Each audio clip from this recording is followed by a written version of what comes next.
안녕하세요. 저는 서울에 살고 있는 30대 후반 여성입니다. 저는 22살, 이른 나이에 남편과 결혼했어요. 저희 부부는 동갑내기 꼬꼬마 부부였죠. 너무 좋아 무턱대고 결혼까지 했어요. 양가 집안에서도 큰 반대는 없었고요. 오히려 어린 나이에 가정을 이루다 보니 지금에 와선 장점도 많았어요. 하지만 단점은 치명적이었죠. 모든 부분에서 서툴렀고, 그래서 시모에게 더 많이 휘둘렸어요. 하지만 결혼 자체를 후회하는 건 아니었습니다. 어떤 순간이 와도 남편의 1순위는 저였기 때문입니다. 언제나 믿음을 주는 든든한 남편이 있었기에 오늘의 단단한 제가 존재한다고 생각해요. 그럼에도 불구하고 결혼은 현실이라고 그 모든 순간이 마냥 좋기만 했던 건 아니었습니다. 시모는 좀처럼 친해지기 어려운 분이었어요. 엄마와 딸처럼은 못 지내더라도 시모랑 한 가족이 됐으니 최대한 잘 지내고 싶었어요. 그래서 저는 살가운 성격이 아닌데도 시모와 친하게 지내고 싶어서 갖은 노력을 많이 했어요. 시모는 예쁘게 봐줄 법도 한데 그런 제 노력에도 매사에 냉정하고 퉁명스럽기 그지없더라고요. 그렇다고 시모를 원망하거나 미워하지는 않았어요.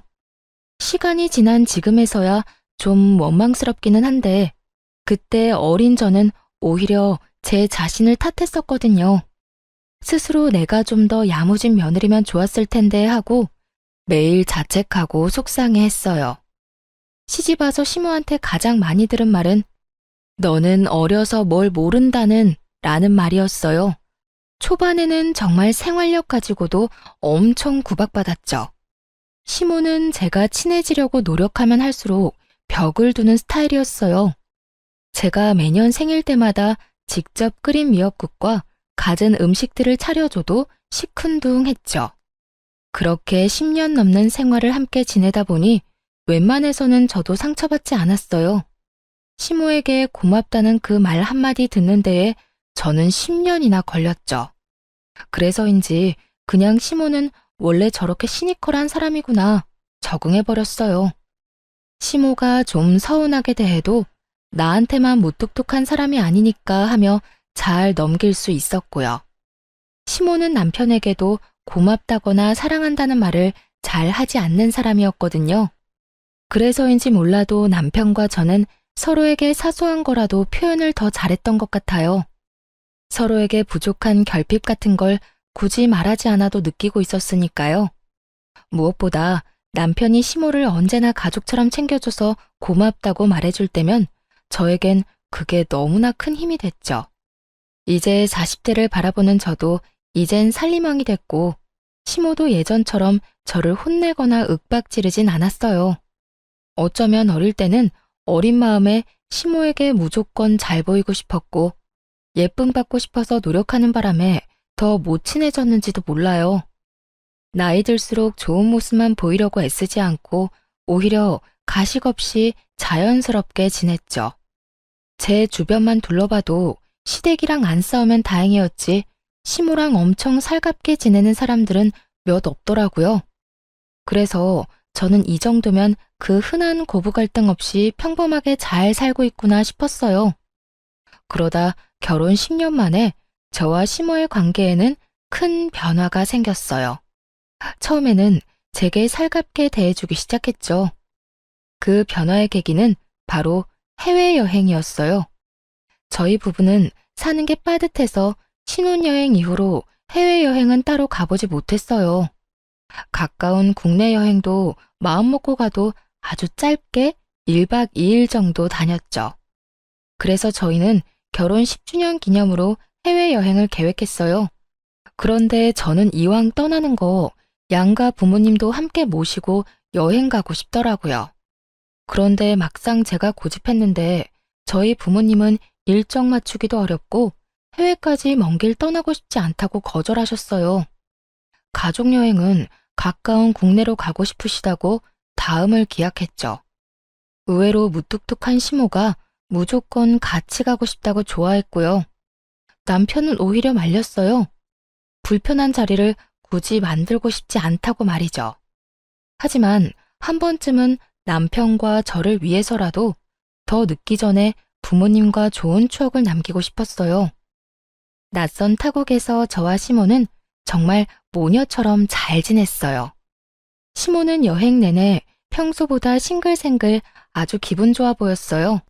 저는 여행이 주는 좋은 에너지를 그때 비로소 알게 됐네요. 이상하게도 시모가 엄청 즐거워하니까 저 또한 몇 배로 더 즐겁더라고요. 그래서 자주는 못 떠나더라도 적어도 5년에 한 번은 이런 시간 갖자고 말했어요. 그랬더니 여행 마지막 날 시모가 감동의 눈물을 흘려서 정말 깜짝 놀랐죠.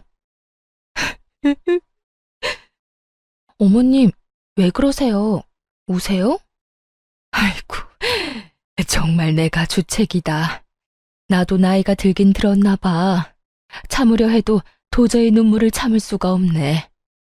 어머님, 혹시 어디가 불편하신 거예요? 불편하긴. 너무 기분이 좋아서 그런다. 내가 며느리 잘 둬서 이런 호강을 하네. 너 아니었으면 이 늙은이가 어디 이런 바깥 세상 구경이나 했겠니? 지금껏 표현은 잘 못했지만 내가 너한테 정말 고마워. 솔직히 너희끼리 여기 왔어도 상관없었을 건데 너무나 당연하게 나도 함께 여행 가자고 해서 얼마나 기뻤는지 몰라. 며느라, 정말 고맙다. 이 추억은 내가 평생 가슴에 두고두고 간직하마.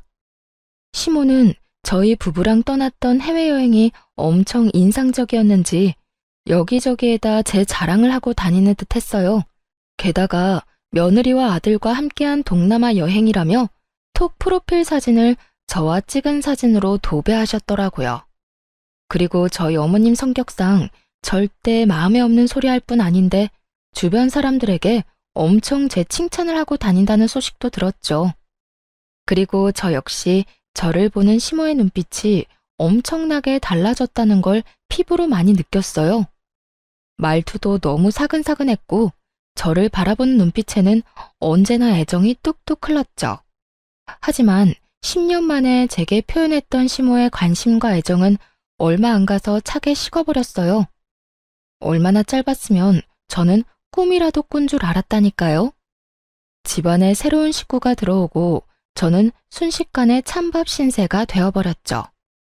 그냥 찬밥이 아니라 차별이라는 단어가 떠오를 정도였다니까요. 그 새로운 식구는 바로 동서였습니다. 시동생은 남편과 나이 터울이 조금 많이 났어요.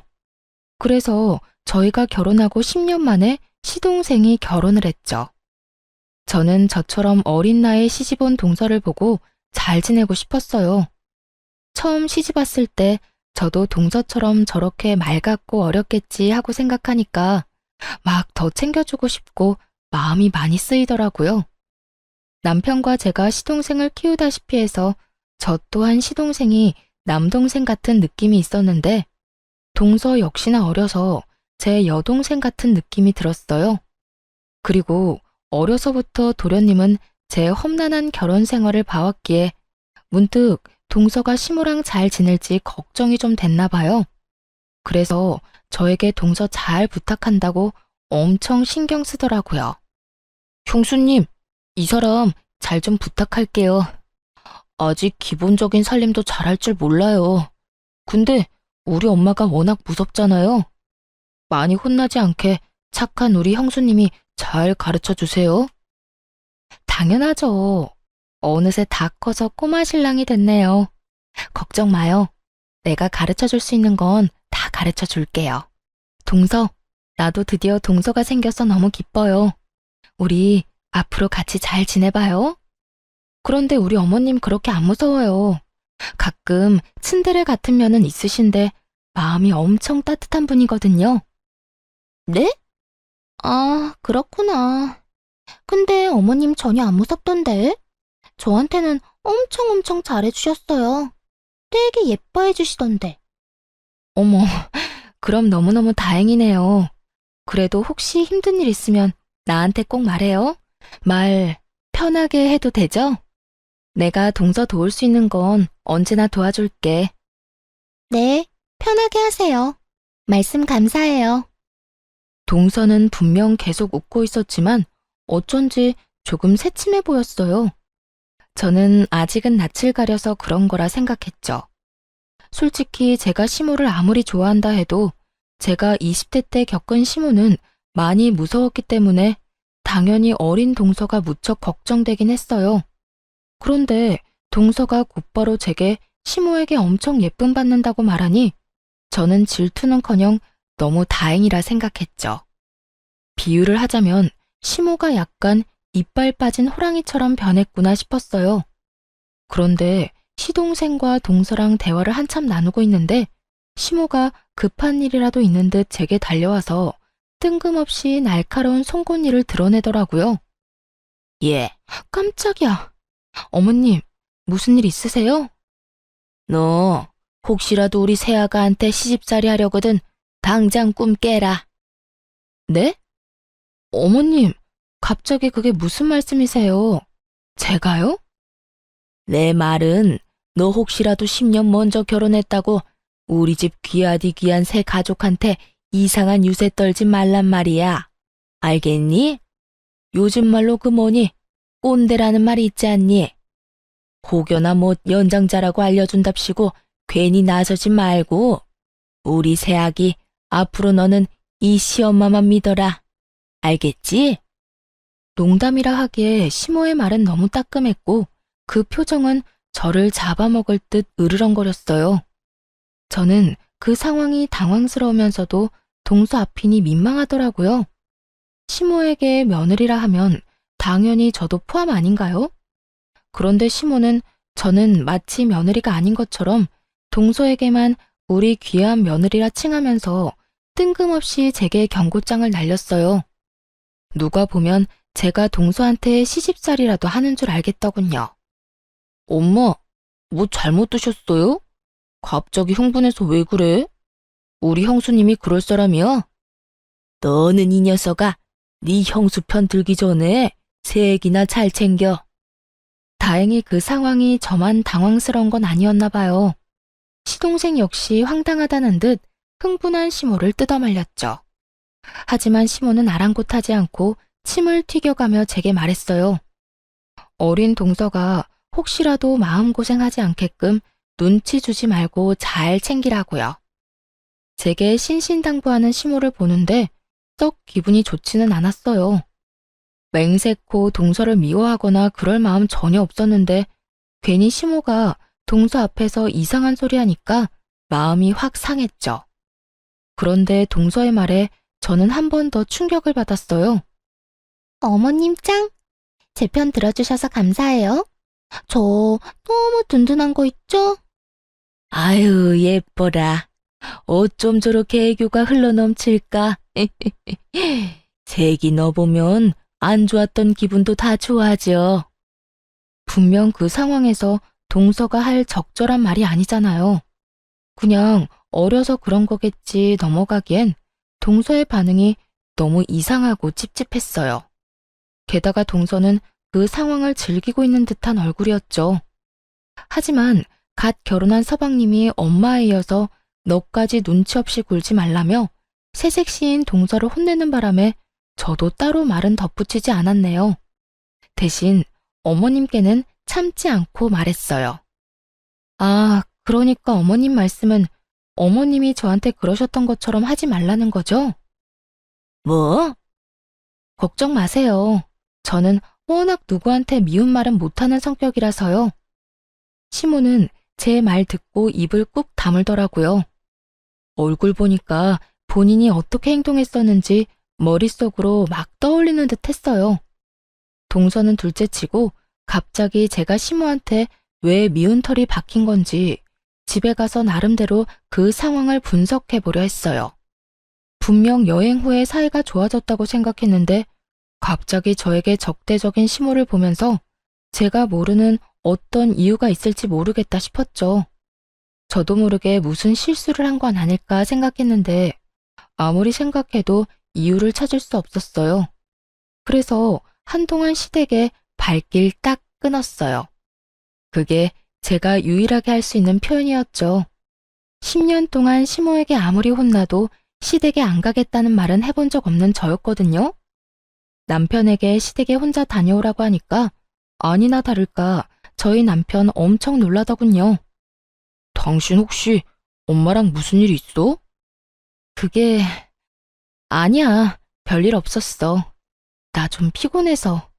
오늘은 그냥 당신 혼자 어머님 댁 다녀올래? 그래, 푹 쉬고 있어. 그 대신 무슨 일 있으면 나한테 꼭 말하기다. 응, 알겠어.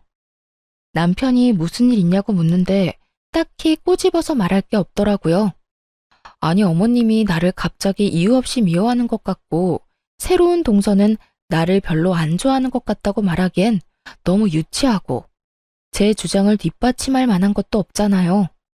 그래서 답답하지만 아무런 말도 못하고 그냥 넘어갔어요. 저희 남편은 눈치가 빨라서 혹시 나중에라도 무슨 일이 있으면 마음에 담아두지 말고 꼭 얘기하라고 신신당부했죠. 저는 정말 그게 제 자격지심이거나 오해라면 시간이 해결해주겠지 생각했어요. 조금 시간이 지나고 저는 제 마음이 괜찮아졌을 때 시댁에 갔어요. 시모와 동서는 제게 나쁜 의도가 없었는데 제가 그날 좀 많이 예민했던 걸 수도 있는 거니까요. 하지만 그동안 제가 혼자 생각한 게 저의 확대 해석이 아니라는 걸 시댁 가서 확실히 알았네요.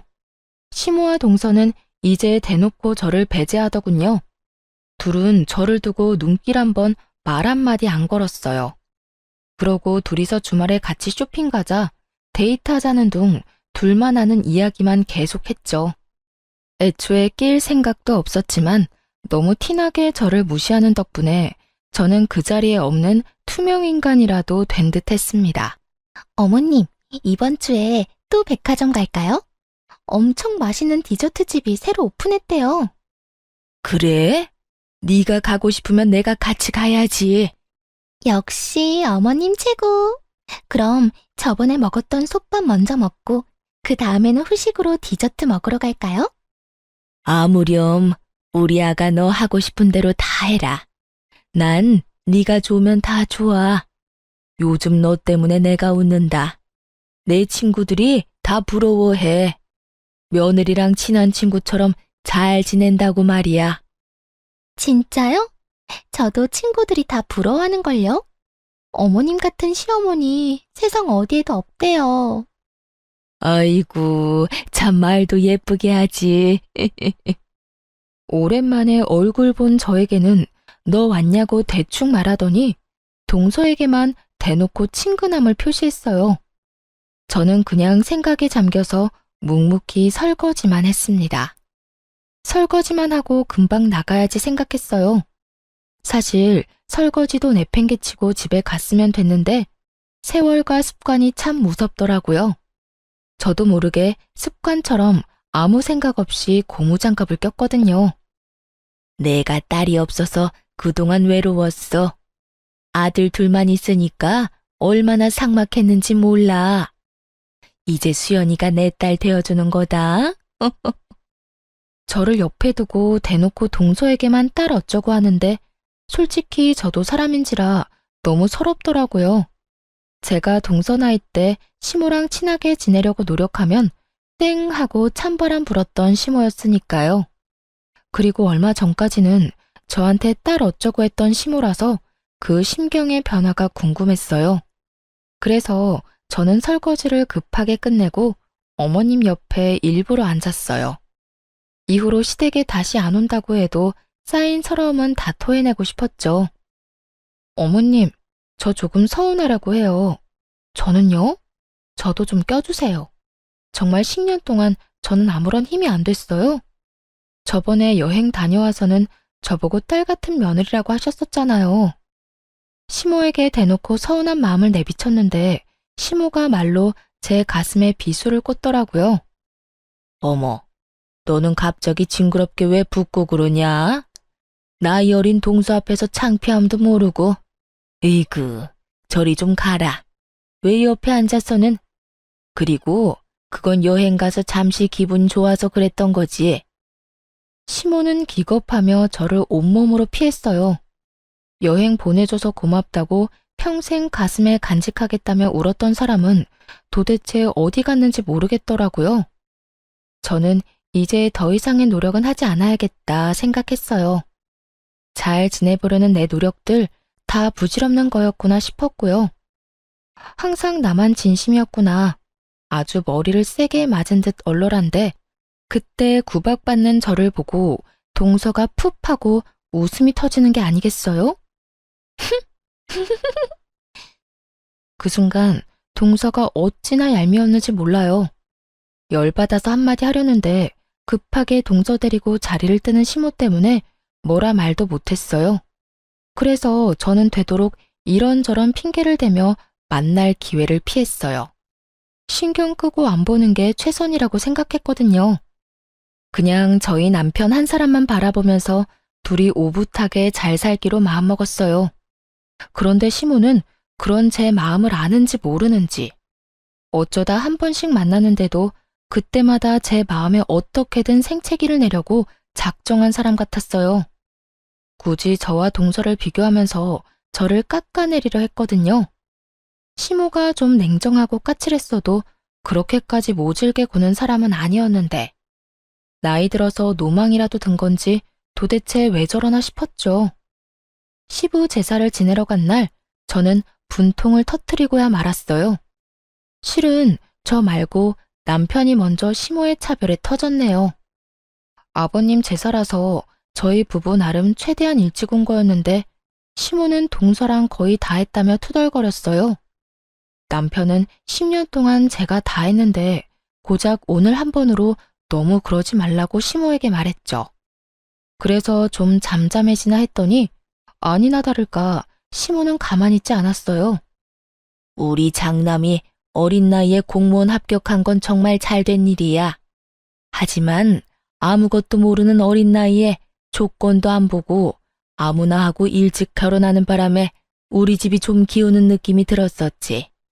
그런데 이제 새애기라도 우리 집 균형을 맞춰줘서 다행이야. 역시 집안에 며느리가 잘 들어와야 하는 법이야. 나는 우리 새아가 덕에 요즘 살맛이 난다. 결혼할 때도 누구는 텅텅 빈손으로 아무것도 안 해왔지만 우리 아가는 명품 가방부터 시작해서 바리바리 싸들고 왔었지. 시모는 모두가 있는 자리에서 이런 말을 얼굴색 하나 바뀌지 않고 했어요. 시동생이 없었던 터라 동서도 대놓고 그러는 시모에게 좀 놀랐는지 저와 제 남편 눈치를 봤어요. 남편은 처음 보는 시모의 날것인 모습에 꽤나 당황한 듯 했죠. 하지만 제가 아무런 반응을 안 하니까 남편은 금방 이 상황이 처음이 아니란 걸 눈치챈 듯 했어요. 엄마, 지금 이 사람도 있는데 무슨 말씀을 그렇게 하세요? 그건 엄마 아들인 나도 모욕 주는 말이에요. 내가 뭘? 넌 어디 밥상머리에서 엄마한테 큰 소리냐? 아니 어디 내가 틀린 말 했냐? 그렇잖아. 네가 훨씬 아깝잖아. 다 쓰러져가는 식당이나 하는 옆에 내 여식 말고 우리 새애기처럼 든든한 부모 밑에서 넉넉하게 자란 애 만났으면 너도 팔자 진작 폈겠지. 엄마, 그때 당시 나는 뭐 볼 거 있었다고 그렇게 말씀하세요. 나 우리 집 어린 가장에 뭐 볼 거 있었다고요. 이 사람은 평범하기라도 했지만 나는 평범한 수준도 아니었어요. 보잘것없는 집안의 가장에 불과했었다고요. 넌 이 녀석아 나란 일하는 공무원이잖아. 어딜 감히 너랑 쟤를 비교해? 제발요. 그놈의 공무원 타령 좀 그만하실 수 없으세요? 남편은 아내인 제 편을 드는 것도 있었지만요. 본인 스스로가 시모에게 제일 듣기 힘들어하는 말이 바로 공무원인 내 아들이 최고다 라는 말이었어요. 남편에게는 그럴 만한 사정이 있었거든요. 뭐? 근데 이놈이 오늘따라 왜 이렇게 날카로워? 공무원 합격하기가 어디 쉽냐? 두고 봐. 난 내 무덤까지 가서 그 얘기할 거다. 그렇게 자랑스러운 일을 왜 입막음 하니? 너 설마 결혼한 지 이렇게 오래됐는데 아직 네 부인한테 잡혀 사는 거야? 예, 네가 말해봐라. 네가 네 서방 잡는 거야? 왜 내가 내 아들 칭찬도 마음대로 못하니? 어머님, 저한테 묻지 마세요. 어머님 아들이니까 아들 마음 저보다 잘 아실 거잖아요. 근데 이게? 엄마, 진짜 왜 이러세요?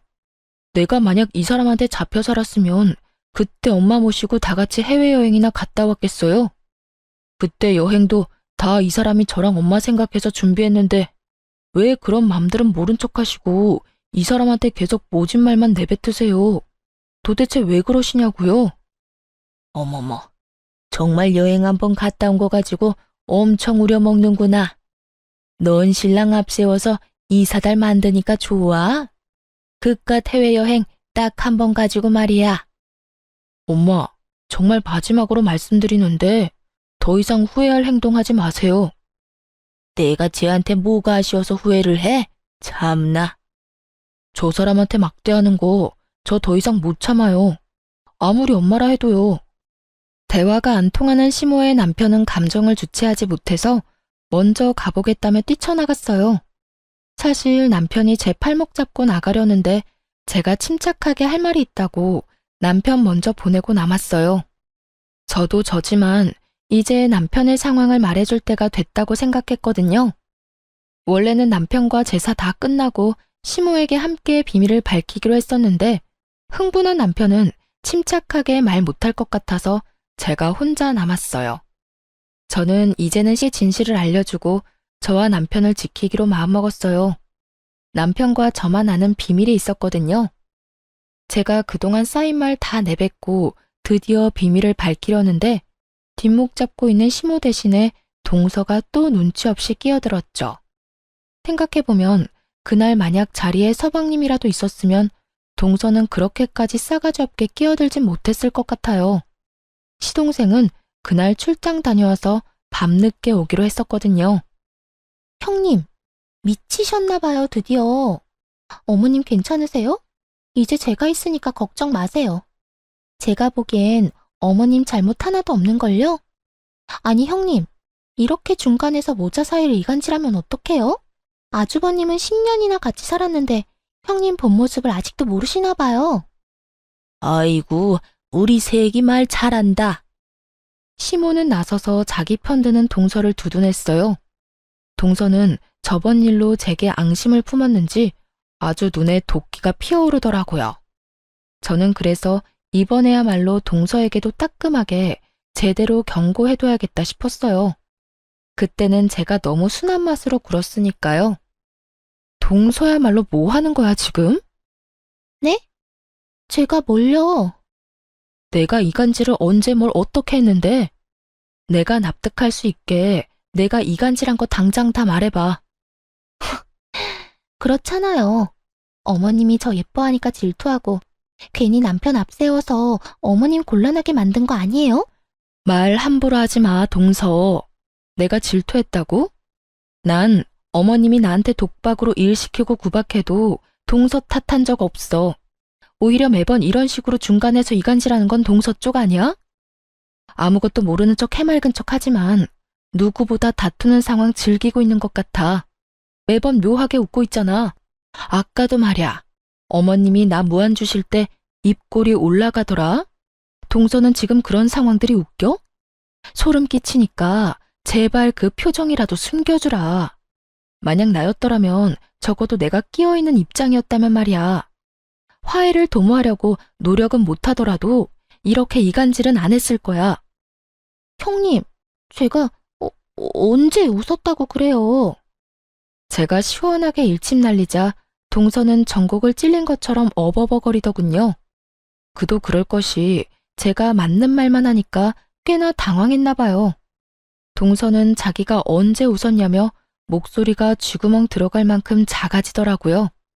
그래서 저는 활용점정으로 그들에게 제대로 된 이간질이란 걸 알려주기로 마음먹었어요. 설마 내가 저번에 동서 편 안 들어줬다고 이러는 건 아니지? 어머님, 동서가 그러더군요. 세상에 딸 같은 며느리는 없다고요. 며느리는 며느리래요. 그러니까 어머님도 동서 좀 쉬게 주말에 전화 좀 그만하세요. 오죽했으면 사이 좋지도 않은 저한테 힘들다고 하소연했겠어요? 그게... 어머님, 그런 거 아니에요. 아니, 형님, 그걸 지금 여기서 왜 말해요? 그게 정말이냐? 아니, 언제는 네가 먼저 주말마다 보자며. 어머님, 그게 아니라요. 아니, 저도 제 시간이라는 게 있잖아요. 너무 자주 연락 주시니까. 기가 막혀서 그래서 겨우 네 형님한테 내 뒷담화 했냐?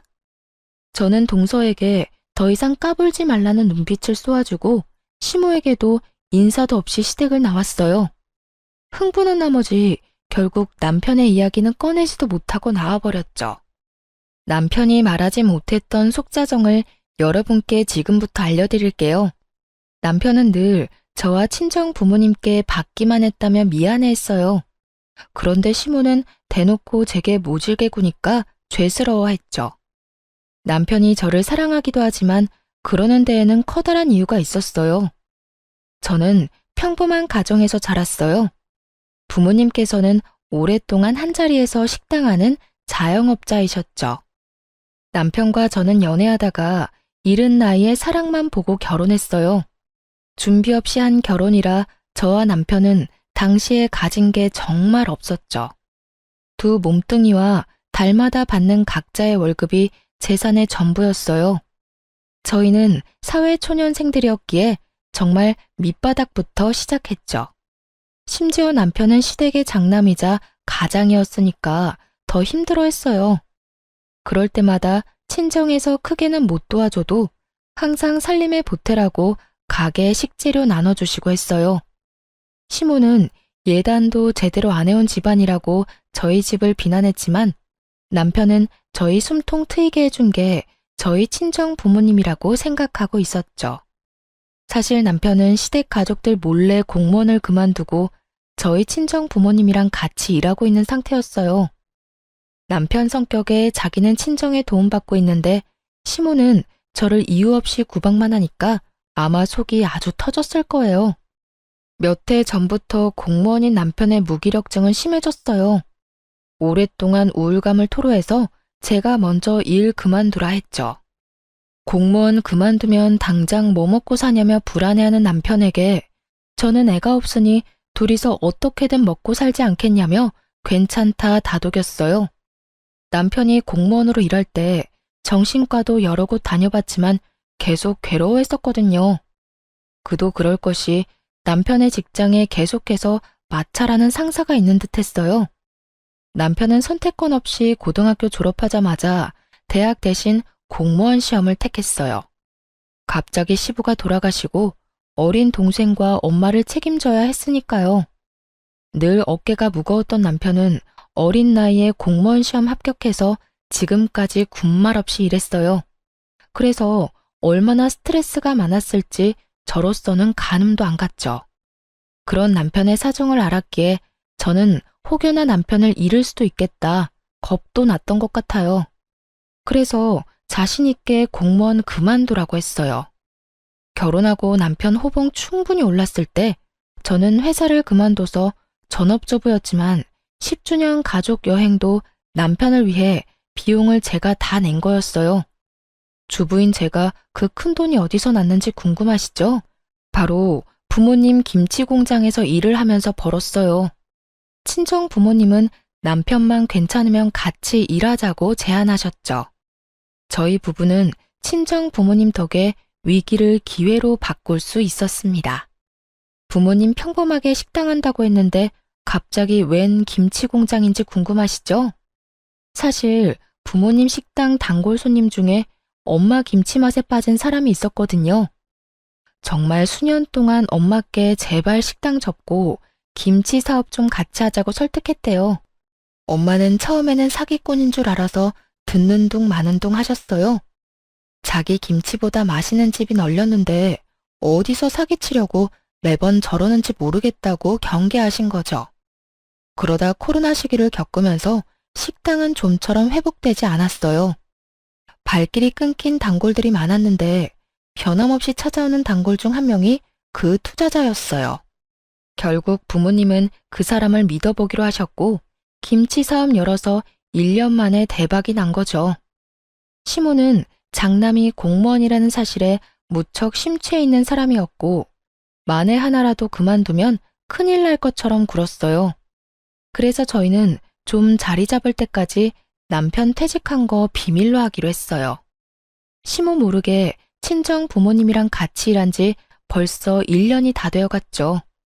그래서 전보다 여유로워진 저희는 시모가 살고 있는 전셋집도 차차 사들이자고 했었어요. 그런데 시모가 하는 행동 보니 저는 단 한 푼도 주기 싫었고 아무것도 해주기 싫었죠. 남편 역시 제사 이후에 저와 같은 입장이었어요. 동서는 대학 졸업 후 평범한 취업 준비생이었는데 시동생을 만나 결혼부터 하게 된 케이스예요. 취준생이라 모아둔 돈은 없어도 동서의 집이 잘 사는 집이었는지 결혼 예단을 무척 잘해왔나 봐요. 시모가 갑자기 제게 그러는 이유를 남편이 추측했는데 아마 동서의 집안에 홀려 시모가 동서를 엄청 예뻐하고 저와 차별하는 듯 했죠. 그래서 저는 물론이고 남편 역시 시댁에 가기를 거부했어요. 시모의 차별에 저보다 더 분노하는 남편이었거든요. 엄마가 어떻게 그래? 그동안 당신이 어떻게 했는데? 미안해, 여보. 솔직히 여보, 나 가식적으로 괜찮다는 말은 못하겠어. 그런데 그렇다고 이게 당신이 미안해할 일은 절대 아니야. 어머님이 나한테 상처 줬는데 당신이 왜 미안해해? 그리고 엄청 못된 남편이었으면 구박받아도 무조건 시댁 가라고 했을 텐데 당신은 나한테 단 한 번도 그런 적 없잖아. 오, 당신 다시는 우리 엄마 집 안 가도 돼. 나 앞으로 엄마 얼굴 안 보고 살아도 된다고. 솔직히 나도 엄마 얼굴 보기 싫은데 당신은 오죽하겠어? 엄마가 당신한테 그러는 건 나한테 그러는 거랑 똑같아. 그랬더니 시모는 아들 통 얼굴 못 봐서 아쉬웠는지 제게 연락을 취하더군요. 혹시 우리 장남한테 무슨 일이 있냐? 동네 전화도 안 받고 얼굴 안 본 지도 오래됐고. 아니 너라도 나서서 나한테 연락해서 내 아들 소식 전해주고 해야지.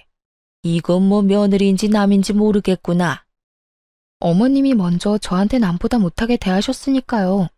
어떻게 그때 그런 일 있었는데 사과 한마디 없이 아무 일 없었다는 듣고세요? 어머님이 저를 대놓고 미워하는데 남편 마음은 괜찮겠어요? 저 이제 어머님 전화 와도 안 받을 거예요. 이만 끊겠습니다. 제가 퉁명스럽게 전화를 받자 갑자기 수화기 너머로 동서 목소리가 들렸어요. 벌써 둘이서 화해했는지 또 같이 있는 모양이더군요. 시모 대신 제 전화를 받겠다고 나서더라고요. 형님, 제가 듣다 참을 수 없어서 말해요. 어머님한테 왜 이렇게 건방지세요? 뭐라고? 지금 동서가 끼어들 일이 아니야. 어디 감히 전화를 바꿔봤니? 너 정말 개념도 예의도 아주 밥 말아먹은 애구나. 말 함부로 하지 말죠. 제가 어머님 딸이나 마찬가지라서 직접 나서는 거예요. 그리고 솔직히 결혼한 지 10년이 넘었는데 형님 아직도 애가 없는 것도 너무 이상해요. 사실대로 말해봐요. 무슨 문제 있죠? 혹시 그때 말하려던 비밀이 임신 관련 비밀 아니에요? 아니, 진작 손주라도 안겨드렸어야지 어머님이 예뻐하죠. 예뻐할 일을 했으면 어머님이 이러셨을까요? 너 단단히 미쳤구나. 그래, 맞다. 예뻐할 구석이 없어, 쟤는. 얘, 너 병원은 가봤니? 미친 건 너야. 어디 우리 장남대를 끊으려고 해? 동서와 시모는 한 전화기에 대고 동시에 저를 공격했어요. 임신 이야기는 여자라면 누구에게나 예민한 주제인데 그렇게 함부로 얘기하는 동서를 보고 일반적인 사람은 아니구나 싶었죠. 저는 너무 기가 막혀서 전화를 확 끊어버렸습니다. 녹음 잘 되어 있길래 당연히 서방님한테 녹음본 보냈어요. 아무리 그래도 한참 윗사람인 제게 어머니 앞세워서 이러면 안 된다고요. 그래도 시동생은 정상이라서 제게 정말 미안하다고 사죄하더군요. 와이프 단돌이 잘하겠다면서요. 저는 그냥 더 이상 스트레스 받기도 싫어서 전화번호 바꾸고 거기까지만 하려고 했어요. 남편 공무원 그만뒀고 부모님 사업 잘 풀렸고 지금에서야 남편이 어디에 일하는지는 아예 말도 안 꺼내려고 했고요. 서러웠지만 그동안 애 못 낳는 며느리라 생각했던 시모아는 다신 안 보면 그만이라고 생각했죠. 그런데 시동생이 남편에게 말해서 남편도 알게 되었어요. 남편은 울분을 토하며 당장 시댁에 가자며 저를 데리고 갔어요. 동서와 시모에게 꼭 사과를 듣고야 말겠다고요.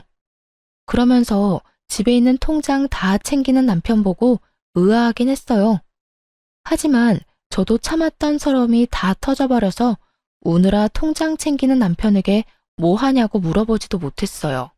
시댁에 도착하니 시모는 역시나 반기지 않았고 남편이 미리 불렀는지 시동생과 동서가 와 있었어요.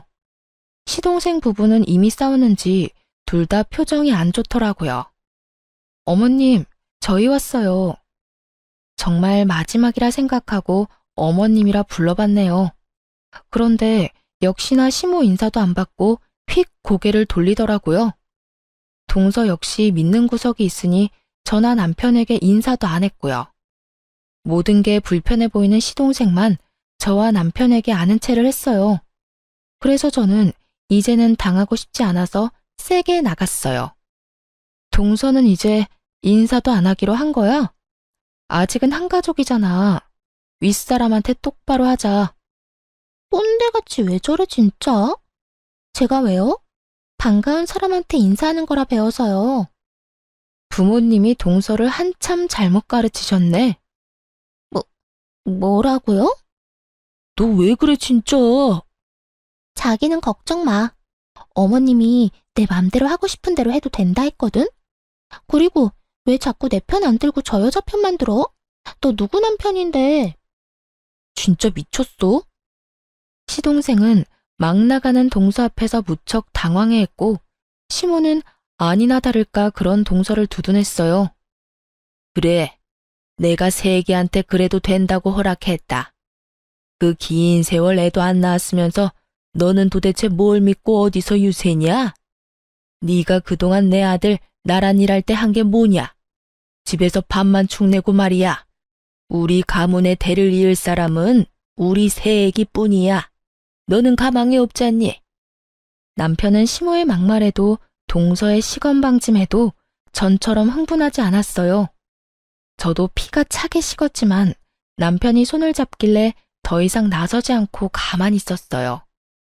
엄마, 고정하시고 제가 긴히 드릴 말씀이 있어서 왔어요. 엄마 전셋집 말이에요. 이제 그 집 살 수 있어요.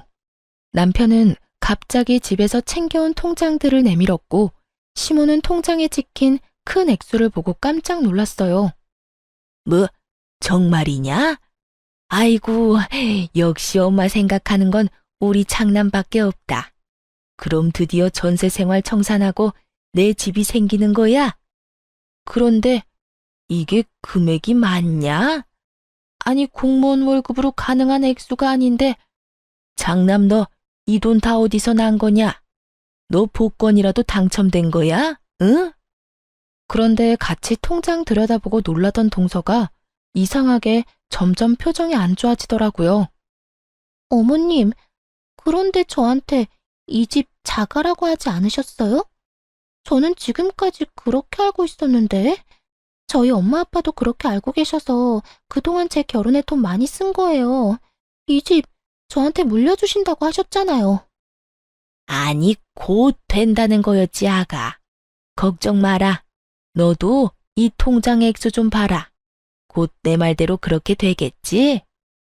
그래도 아직은 아닌 거잖아요. 자기야, 진짜 여기 전셋집이야?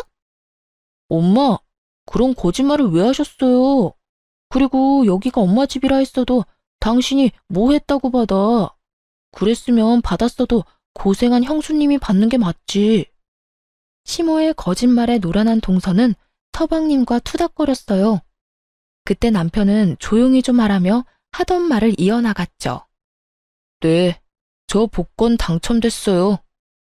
다들 말을 잇지 못하고 눈이 땡그레졌어요. 저 또한 남편에게 무슨 말이냐며 툭툭 쳤죠. 그런데 남편의 이어지는 말에 저는 살짝 감동했어요. 다름 아니라 이 사람이 1등 복권이더라고요. 이 사람 덕분에 나 공무원 그만두고 여기까지 왔어요. 뭐? 공무원을 왜 그만둬? 도인연, 넌 이미 알고 있었지? 설마 저번에 말하려고 했던 비밀이 공무원 그만뒀다는 거야? 네, 맞아요. 이 사람 공무원 일 제가 그만두라고 했어요. 그런데 이게 미쳤나? 시모가 제 뺨을 올려붙이려는 순간 남편이 온몸으로 막았어요. 그제서야 남편은 할 말 다 해서 미련 없다는 듯 시모에게 대들었죠. 제발 그만하세요, 제발. 이제 엄마 아들이 돈은 넉넉하게 있어도 엄마한테 절대 못 써요. 왜냐고요? 이 돈 전부 이 사람이랑 장모님 덕에 벌었거든요. 뭐야, 겨우 조그만 식당 하는 사돈이 너한테 어떻게 그 많은 돈을 벌게 해줘? 너 어디 말이 되는 소리를 해라. 가만 보니 내가 새애기만 예뻐하니까 너 네 부인도 예뻐해달라고 지금 거짓부렁으로 감싸는 거야? 으이그, 지금 당장 이혼해도 시원찮다. 어디 감히 공무원 앞길을 막아? 그놈의 공무원 일하다가 엄마 아들 정신병 걸려서 죽을 뻔했다고요. 그걸 구해준 게 이 사람이에요. 뭘 알고 말하세요. 이어서 남편이 김치 사업이 대박난 이야기를 하니 시모는 할 말을 잃고 입을 떡 벌리곤 한참을 멍하니 있었어요. 밑바닥 내리찍던 남편 멱살 끌고 올려서 여기까지 성공시켰다고 하니 시모가 한순간에 꿀먹은 벙어리가 된 거죠. 이제 다 아셨죠? 엄마한테 장남이 해드릴 건 이제 없어요. 아들, 그러지 말고 내 말 좀 들어봐. 엄마가 잘못했다, 응? 예, 아가, 그동안 많이 서운했지? 내가 잠시 심술 부린 거야. 그 정도 늙은이 심술은 이해해줄 수 있는 거지? 냉담한 저와 남편의 반응에 시모는 말 그대로 정말 땅을 치면서 후회했어요. 바닥에 엎드려 흐느끼며 잘못했다고 사과하더군요. 하지만 그런 모습에도 남편은 흔들리지 않았어요. 지금까지 하신 것도 충분히 용서 못하지만요, 엄마. 아이 얘기까지 꺼내서 공격하는 거 너무 비겁했잖아요. 그동안 우리가 애 못 낳는 이유가 뭔지는 아세요? 다 나 때문이라고요. 사실 남편은 한 아이의 아빠가 되는 것도 많이 두려워했었습니다. 시부 일찍 돌아가시고 한 가정의 가장이었기에 남편은 항상 사람 일 어떻게 될지도 모른다고 생각했었어요. 또 공무원 일하는 자신이 많이 불안정하게 느껴지니 아이 만들기를 거부했죠. 그래서 지금까지 아이를 안 낳았어요. 저는 낳고 싶었지만 남편이 원하지 않으면 딩크족으로 아이 없이 남편과 둘이 사는 것도 나쁘지 않다고 생각했거든요. 그런데 시모는 아무것도 모르고 애 못 낳는 며느리라고 저를 모함하니 남편이 미치고 팔짝 뛸 노릇이었던 겁니다. 시모는 악어의 눈물 조금 흘리다가 자기가 원하는 대로 상황이 흘러가질 않자 정신 못 차리고 이렇게 말했어요. 그깟 김치 사업 돈맛 조금 봤다고 뭐가 달라지냐? 못된 네가 내 아들 꼬셔서 지금 이 사달 만든 거지? 저는 어머님이 진심 어린 사과하면 시간이 많이 흐르고 난 뒤에 저희 관계도 조금이나마 괜찮아질 거라 희망을 가졌어요. 그런데 여전히 제 탓을 하시네요. 그동안 제가 어머님께 잘해드린 시간이 너무 아까워요. 저희 그래도 10년이면 가족 아니었어요? 저는 오늘 남편이 어머님 편 들었으면 남편이랑도 이혼했을 거예요. 그 정도로 어머님이 제게 너무했다고요. 그런데 남편이 제 편이라서 얼마나 다행인지 모르겠네요. 그리고 너, 동서라고 부르기도 싫다. 새파랗게 어린 게 어디서 분탕질이니? 너 백수잖아. 언제까지 네 부모님이 도와주시겠어? 뭐 하시는 분들인지는 모르겠다만 앞으로 똑바로 살아.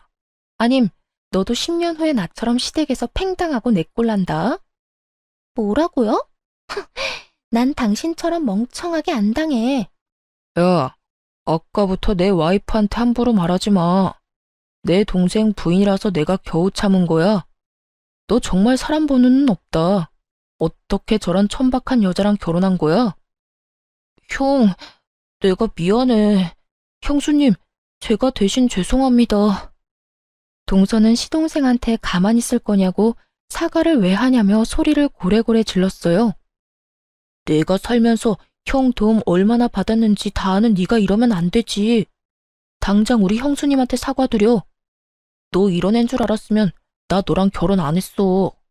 왜 이렇게 독해? 우리 엄마한테 배운 거야? 자기 정말로 미쳤어? 내가 사과를 왜 해?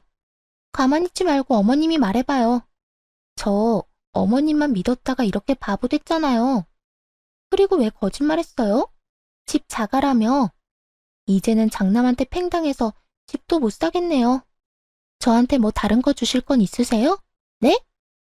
아니, 근데 너는 왜 이렇게 끼어들 자리 구분을 못하니? 언제는 다 내 맘대로 하라면서요. 동서는 차가운 시동생의 반응에 울컥했는지 시모에게 달려들어서 왜 거짓말했냐며 따져 물었어요. 그런 동서를 보고 시동생은 안 되겠다 싶었는지 거칠게 끌고 시댁을 나섰어요. 시모는 나가는 순간까지 발악하는 동서를 보고 어디 저 싹수노란 게 버릇없이 날뛴다며 욕을 퍼부었어요. 그러면서 다시 은근슬쩍 저희 부부에게 기대려 했죠. 하지만 저희는 냉담하게 끊어내고 시댁을 나섰습니다. 남편은 끝낼 때 똑바로 끝내야 한다며 시모의 전셋집, 이번 전세 계약이 끝나면 알아서 살 집 구하시라고 선언했죠. 아니, 갑자기 그게 무슨 소리야? 집도 안 사주고 전셋집 계약도 안 해주면 난 어디서 살라는 거야? 그동안 편히 사셨잖아요. 저는 아들돌이 다 했어요. 복지센터 가서 수급자 집 알아보시던가요. 그렇게 못해. 내가 왜? 그 전셋집 이 사람이랑 저 없는 돈 모아서 같이 구해드린 거예요. 좀 더 나은 환경에서 지내셨으면서 무리해서 구해드린 거라고요. 이 사람 마지막으로 퇴직할 때 퇴직금 보탠 건데 온갖 미움받고 구박받은 시어머니한테 그걸 줄 순 없잖아요. 뭐라고? 아이고, 난 그런 줄도 모르고. 아가, 미안하다. 정말 미안해. 시모가 제 바짓가랑이 잡는데 하나도 불쌍하지 않았어요. 그동안 이런 사람한테 진심으로 대했던 제 자신이 더 불쌍하게 느껴졌죠. 남편은 공무원 일보다 저희 부모님과 하는 김치 공장 일이 적성에 맞는지 요즘 아주 날아다녀요. 저희 엄마 김치 공장에는 아빠가 사장으로 계시고 저희 남편이 부사장으로 있어요. 저희 가족 열심히 김치 담그고 공장 직원들과 함께 열심히 일하다 보니 해외 계약권도 생기고 규모도 더 커져서 직원 늘리고 바쁘게 살고 있습니다. 당장 돈을 소비하는 기쁨은 없지만 통장에 차곡차곡 쌓이는 재미는 느끼고 있어요. 시동생은 그 후로 동서와 바로 이혼해버리더라고요. 동서라는 여자는 시동생의 이혼 선언에 엄청 울면서 붙잡았대요. 알고 보니 그 여자의 집안도 없는 살림이었는데 시모집 하나 받겠다고 잘 보이려고 이것저것 무리해서 해온 모양이었나 봐요. 시동생에게 들어보니 결국 이혼했는데 나중에 시모에게 준 거 다 내놓으라고 그 여자애와 그 집안 사람들이 찾아와서 한바탕 뒤집어 놨다네요. 시모는 자기 아들 이혼남 만들었으면서 어디 나대냐고 여자의 머리채 잡았다고 합니다. 재산 쥐뿔도 없는 집안인 거 뒤늦게 알고 시모도 엄청 분노했다고 하네요. 결국 시모는 받았던 예단도 다 빼앗기고 전셋집도 없어져서 한순간에 빈털터리가 됐어요. 아쉬울 게 많은 시모는 뒤늦게 저희 남편에게 얼굴 좀 보고 지내자며 다시 예전처럼 지내고 싶다고 찾아왔어요. 저희 부부가 전화번호를 바꿨는데 시동생이 바뀐 번호도 안 가르쳐줬다면서요. 엄마, 2번 다시는 저 찾아오지 마세요. 제가 후회할 일 만들지 말라고 했잖아요. 몇 번이나 그만하라고 애원할 때는 안 들으시더니 저까지 이혼남 만들고 싶으면 이렇게 또 찾아오시고요. 오늘 이후로 엄마 얼굴 보이는 순간 저 공장이고 결혼 생활이고 다 포기하고 이 사람이랑 이혼 후에 엄마한테 갈 거니까 그렇게 하세요. 그럼 난 엄마 옆에서 아르바이트나 하면서 평생 살아야죠. 시모는 그 말에 엄청 충격받았는지 더 이상 남편에게 매달리기를 포기하고 시동생이랑 그저 조용히 살고 있습니다. 따지고 보면 제일 잘못 없는 시동생만 벌받고 있는 것 같네요. 착한 시동생은 이혼하고도 시모를 버리지 않고 모셨어요. 자기가 버리면 결국 형이 엄마를 모셔야 할 테니 자기가 모시겠다고요. 그리고 이렇게 말해줬어요.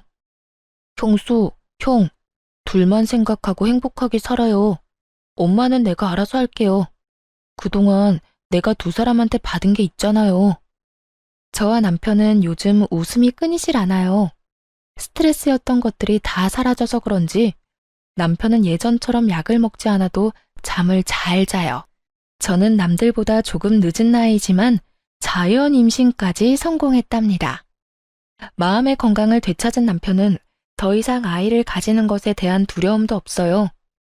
임신했다고 하니 기뻐하면서도 늦은 나이에 아이를 갖게 해서 제게 너무 미안하다고 울더군요. 요즘 부부의 문제가 아닌 걸로 고부 갈등으로 이혼하는 사람들도 많잖아요. 하지만 저는 아무리 고부 갈등이 심해도 남편이 중심을 잘 잡아준다면 그 결혼은 깨지지 않을 수 있다고 충고해주고 싶어요. 제가 직접 겪어봤으니까요. 저도 만약 저를 지탱해주는 남편이 없었다면 저희 아기를 만날 수 없었겠죠? 그럼 여러분, 제가 부디 건강히 출산할 수 있도록 축복해 주시길 바랍니다. 지금까지 제 긴 사연 함께 들어주셔서 감사합니다.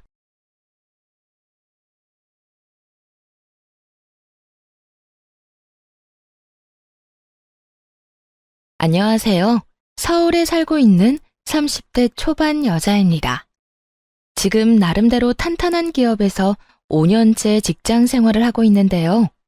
얼마 전에 동료가 알려줘서 이곳에 사연을 들었는데 너무 재미있더라고요. 제 상황과 비슷한 사연도 많아서 좋았고요. 그때부터 시간 날 때마다 챙겨 듣고 있답니다. 사실 얼마 전에 결혼식까지 올렸지만 지금은 다시 싱글의 삶을 살고 있거든요. 아무 근심 없을 것 같다는 소리 많이 듣는데 남자 때문에 험한 꼴 제대로 봤네요. 어떤 사연일지 궁금하지 않으신가요? 혹시 지인이 알아볼까봐 좀 부끄럽기도 한데 용기 내서 한번 털어놔 볼게요. 태어났을 때부터 쭉 한 동네에서 살았어요. 부모님께서 어릴 때도 그 동네에서 사셨고 그때부터 지금까지 이사 가지 않고 계속 살고 있죠. 그래서 외가 쪽과 친가 쪽에서 물려주신 아파트 세 채가 이 동네에 있답니다. 할아버지께서 지내셨을 때만 해도 그렇게 비싸지 않았는데 이젠 대한민국에서 제일 땅값 비싼 지역이 되었네요. 부모님께서는 항상 운이 좋았다고 감사하면서 살아야 된다고 말씀하시곤 했답니다. 그래서인지 어릴 때부터 별로 부족함을 느끼지 못했어요. 매사 그냥 편안하고 여유롭게 살려고 하는 편이고요. 부모님께서 공부를 잘하라거나 좋은 직업 가지라고 압박하시지 않아서 가능했죠. 어느 날 친구가 남자를 소개시켜준다고 하더라고요. 그냥 한번 만나봤는데 그 사람이 바로 전 남편이었어요. 고객님이 갑자기 소개팅을 시켜주신다고 해서 반신반의했거든요. 그런데 지금 보니 나오길 잘한 것 같아요. 정말 반갑습니다, 세아 씨. 아, 네. 저도 잘 나온 것 같은데요. 세무사 하신다고 들었어요. 제 친구가 좀 까다롭게 굴죠? 성격이 깐깐해요. 아닙니다. 엄청 잘 대해주세요. 다행히 마음에 드셨는지 제 일 처리를 좋아해 주시더라고요. 역시 깐깐하신 분이라 우리가 잘 어울릴 거라고 딱 한눈에 아셨나 봐요. 저를 너무나 잘 아는 친구라서 잘생긴 남자를 소개시켜줬더라고요. 그만큼 남편은 훈남 이상으로 준수했고 성격도 다정했답니다. 그래서 그런지 첫 만남부터 눈에 불꽃이 튀었어요. 그렇게 1년 정도 서로한테 푹 빠져서 연애를 했습니다. 우리가 만난 지도 좀 됐는데 자기는 결혼 생각 없어? 나는 이제 30이 넘으니까 좀 생각이 많아지네. 나도 우리 자기랑 결혼하고 싶지. 근데 그 전에 말해야 할 게 있어. 무슨 말인데 그렇게 뜸을 들여? 갑자기 막 무서워지려고 해. 우리 가족이랑 집안 상황에 대해서야. 가끔 자기 말 들어보면 강남에 살고 부모님도 경제적으로 여유 있으신 것 같더라. 자기도 사랑 많이 받고 자랐다는 게 느껴져. 근데 난 완전히 반대거든. 거의 개천에서 용난 케이스라고 할까? 그래서 자기한테 우리 집 얘기하기가 좀 그렇더라고. 그랬구나. 그러고 보니 자기 가족들 얘기는 거의 들어본 적이 없네. 또 자기가 지금 혼자 사니까 별로 가족들 생각은 안 해봤어. 우리 집은 아직도 상가주택에 전세로 살아. 내가 어릴 때부터 방 2개 있는 집에서 동생 2명이랑 부모님이랑 계속 살았어. 나는 회계사 시험 합격하자마자 바로 독립했고, 안 그러면 진짜 미칠 것 같았거든. 정말 많이 힘들었겠다. 나한테 이렇게 솔직하게 말해줘서 고마워. 난 자기 자체를 사랑하고 좋은 사람인 거 아니까 결혼하고 싶은 거야. 자기 가족들이면 다 좋은 분들일 것 같아. 지금 생각하니 저딴 소리를 왜 했나 기야말 일이네요. 그래도 그때는 남자에 미쳐서 온 세상이 꽃밭이었거든요. 둘이서 어떤 어려움이 닥쳐도 이겨나갈 수 있고 남편의 가족들하고도 잘 지낼 수 있을 거라고 생각했어요. 그때까지 살면서 별로 험한 일 안 겪었고 온실 속의 화초처럼 자라서 그랬나 봐요. 사실 남편의 직업이 괜찮으니까 같이 벌면 여유롭게 살 수 있을 거라고 생각했어요. 하지만 결혼이 파탄난 후에야 뼈저리게 느끼게 되었죠. 역시나 남의 집 가장은 함부로 빼오는 게 아니라는 것을요. 처음으로 시댁에 인사를 드리러 간 날이었어요. 상가주택이라더니 허름한 대로변에 있는 건물 2층으로 올라가더라고요. 딱 들어갔는데 퀴퀴한 곰팡이 냄새가 코를 찔렀습니다. 벽지 색깔도 누렇고 전등은 또 엄청 어둡더라고요. 솔직히 말해서 그런 집은 처음 봤어요. 놀란 얼굴을 봤는지 남편이 멋쩍게 씩 웃어주더군요. 다행히 식사하라고는 안 해서 간단하게 다과만 먹었는데요. 시부모님과 시동생들은 다들 순박하고 성격도 좋아 보이더라고요. 우리 잘난 아들이 선택한 며느리라면 당연히 좋은 사람일 거라고 생각했다. 역시나 아주 참하고 예쁘구나. 잘 왔다. 보다시피 우리 집이 그렇게 사정이 좋지는 않아. 찬욱이가 아직까지 우리한테 용돈 주고 있고, 그래서 결혼 준비할 때 목돈을 줄 수도 없을 것 같구나. 우리는 아무것도 바라지 않으니 걱정 말고 너희 원하는 대로 준비하거라. 우리도 무슨 옷 사달라느니 그런 말 안 할 테니 걱정하지 말아요, 새언니. 오빠한테 들었는데 새언니는 엄청 귀하게 자란 것 같더라. 강남에 산다면서요? 아, 엄청 잘 살거나 부자인 건 아니에요. 운 좋게도 아버지께서 집을 저렴할 때 잘 사신 것 뿐이죠. 그래, 결혼 준비하려면 할 게 엄청 많다며?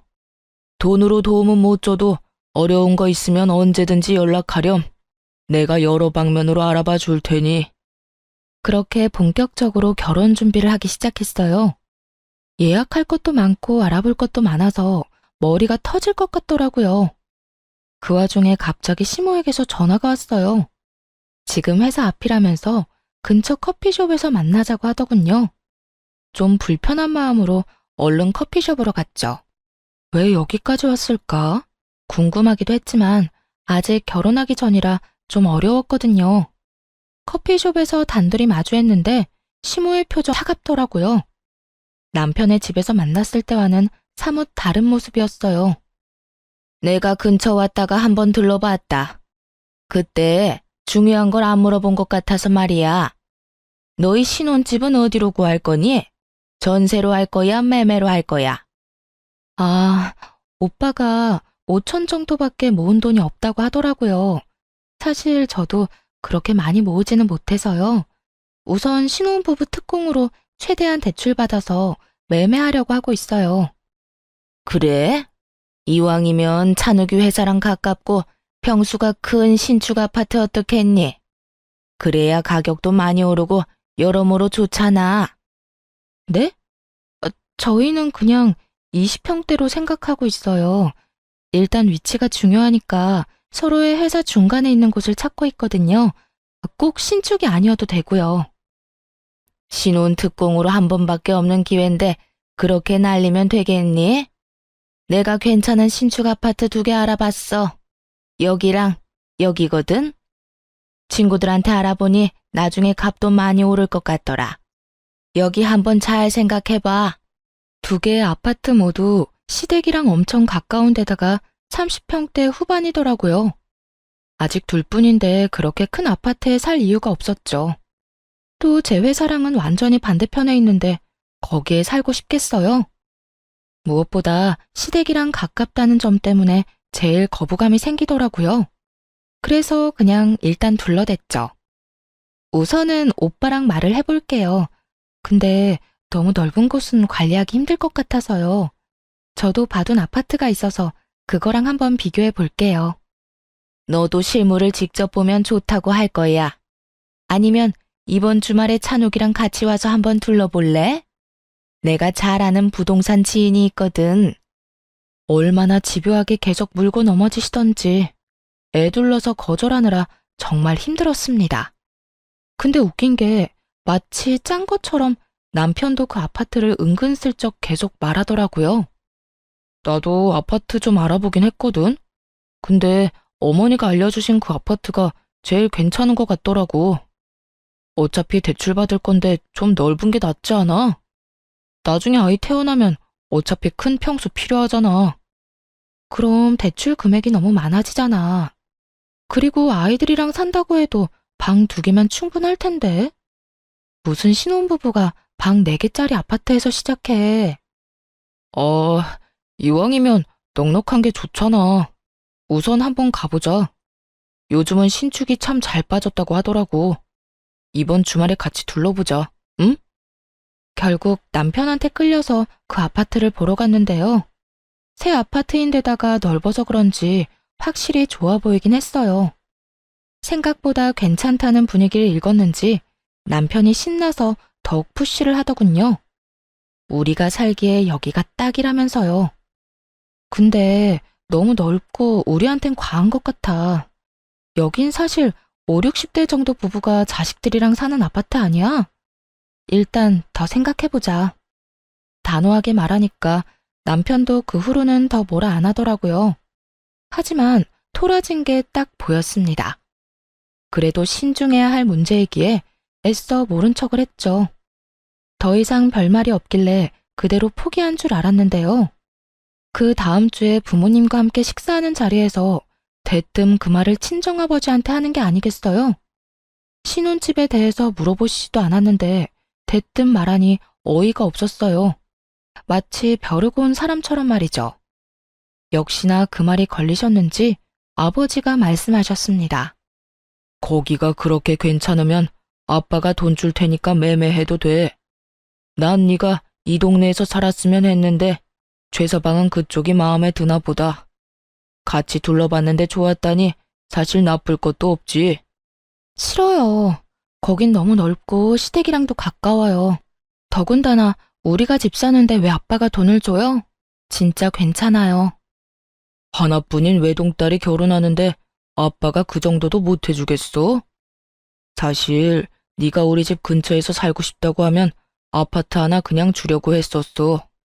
근데 다른 동네가 좋다니 아쉽지만 아빠가 그 정도 선물은 할 수 있지. 최서방한테는 내가 아는 은행에서 저렴하게 대출해줬다고 하고 매매해. 괜한 부담은 갖지 말고. 몇 번이나 거절했지만 부모님이 계속 말씀하셔서 마음이 흔들리더라고요. 결국 아버지가 1억을 뺀 나머지 매매 금액을 빌려주시기로 했어요. 남편한테는 아버지가 시킨 대로 말했죠. 아버지 친구가 은행 지점장이라서 대출 이자를 엄청 괜찮게 쳐주신대. 그래서 거기에 내 이름으로 대출 받으면 될 것 같아. 그래? 진짜 잘 됐다. 역시 내가 장가 하나는 잘 간다니까. 처갓집이 능력 있으니까 도움을 많이 받네. 진짜 고마워, 자기. 어차피 빌리는 건 똑같은데 뭐. 대신 대출이자 더 낼 테니까 아파트는 내 명의로 하는 게 어때? 그건 좀 아니지 않아? 차라리 이자를 내가 더 내고 내 명의로 하면 모를까. 그건 절대 안 돼. 무조건 공동명의로 해야지. 남편은 생각보다 훨씬 더 화를 내면서 절대 안 된다고 펄쩍 뛰더라고요. 반대할 줄은 알았지만 사실 제 입장에선 좀 억울하죠. 우리 아버지가 90% 정도 돈을 대주는 건데 아버지 명의로 해야 할 판 아닌가요? 아버지가 말하지 말라고 당부하셔서 어쩔 수 없이 결국 공동 명의로 매매하고 말았죠. 넓은 집을 꾸미려니까 가전이며 가구에 쏟아야 하는 돈도 장난이 아니더라고요. 부모님이 도와주시겠다고 했지만 이번에는 확실히 거절하고 카드를 긁었습니다. 그 와중에 시댁은 진짜 100만 원도 안 보태주시더군요. 뭐 사실 그런 집에 사시는 걸 봤으니 서운한 마음도 안 들었어요. 어차피 다 알고 시작한 거니까 괜히 기대하지 말자고 생각했죠. 그냥 착한 시댁 식구들과 좋은 가족이 되었으면 좋겠다는 바람뿐이었어요. 그래도 신혼집이 시댁이랑 걸어서 20분 거리라 너무 가까워 걱정이 되긴 했어요. 혹시 아무 때나 찾아오면 어쩌나 하고요. 왜 불안한 예감은 틀리지 않는지 그 걱정은 빠르게 현실이 되었답니다. 신혼여행에서 돌아온 날부터 매일 시모가 전화해서 언제 집들이 할 거냐고 묻더군요. 아직 집 정리도 안 끝났고 여행에서 막 돌아와 정신이 하나도 없는 상태인데 얼마나 재촉을 하던지 결국 그 다음 주말에 바로 집들이를 하게 됐죠. 여기가 우리 아들 집이란 말이야? 세상에 드라마에나 나올 법한 집이네. 진짜 너무 좋다. 역시 새 집이 다르다니까. 내 말 듣기를 잘했지? 오빠, 집 진짜 좋다. 와, 스타일러도 있네. 새언니네가 역시 좀 사나보다. TV도 완전 비싼 거네. 우리 집 콧구멍만한 TV만 보다가 이거 보니까 완전 극장이다, 극장. 시댁 식구들은 집들이 내내 아주 떠들썩했어요. 근데 진짜 웃긴 게 뭔지 아시나요? 집들이 온다면서 주스 한 병도 안 사왔더라고요. 저는 시댁 식구들 온다고 진짜 준비 많이 했거든요. 음식 재료들 사서 하루 종일 요리하고 배달 음식도 시켰죠. 근데 정성스럽게 준비한 건 쳐다도 안 보고 30분 넘게 이 방 저 방만 다니면서 집 구경하는데 여념이 없더라고요. 뒤늦게 저녁을 먹는데 다들 얼마나 개걸스럽게 먹던지 며칠 굶고 온 줄 알았네요. 집이 좋으니까 음식도 다 맛있다, 얘. 이거 네가 한 거 아니지? 다 사온 거지? 넌 좋겠다. 잘난 남편 만나서 이렇게 대골 같은 집에서 결혼 생활 시작하고 말이야. 진짜 복 받은 줄 알아. 그러게 말이야. 우리 오빠 완전 인생 역전했네. 나도 여기 살고 싶어. 오빠, 우리 집 가기 싫어. 가면 너무 우울하단 말이야. 여기 있다가 가면 더 우울할 것 같아. 그건 안주인인 새언니한테 물어봐야지. 여기 남는 방도 많은데 한번 말이나 해봐. 그나저나 여기 공동명의로 한 거 맞지? 찬욱이 너 등기부등본 좀 떼서 가져와라. 진짜 맞는 거지? 그런 건 확실하게 해야 된다. 어째 점점 기분이 나빠지더라고요. 마치 자기들이 이 집을 산 것처럼 말하는데 어이가 없었죠. 솔직히 우리 아버지 돈으로 산 건데 말이에요. 남는 방은 없을 것 같은데 어쩌죠? 하나는 미리 아이 방으로 만들 거고 하나는 제 작업실로 만들려고요. 제가 좀 일할 게 있어서요. 그리고 신혼집인데 여기서 살고 싶다고 말하는 건 좀 아닌 것 같아요. 어머, 언니. 장난 좀 친 거 가지고 왜 그렇게 정색해요? 집이 너무 좋아서 부러워서 그랬죠. 언니 착한 줄 알았더니 지금 보니까 성질 있다. 그래 자기야. 식구들이 우리 좋아 보인다고 장난치는 건데 왜 갑자기 정색을 해? 없는 소리 한 것도 아니고. 자, 아버지 술 좀 더 드릴까요? 순식간에 편먹고 이상한 사람 취급하는데 진짜 황당했습니다. 하지만 분위기에 휩쓸려서 가만히 있을 수밖에 없었어요. 집들이는 저녁 6시부터 무려 밤 12시까지 이어졌어요. 몇 시간 동안이나 자기네끼리 웃고 떠드는데 옆에만 있어도 너무 피곤하더라고요. 너무 쉬고 싶어서 빨리 갔으면 싶은데 아니 새벽 1시가 돼도 안 가는 거예요. 시간이 너무 늦었는데 집에 안 가보셔도 돼요? 아침부터 짐 정리하고 음식하느라 너무 피곤해서요. 피곤하면 안에 들어가서 자면 되지.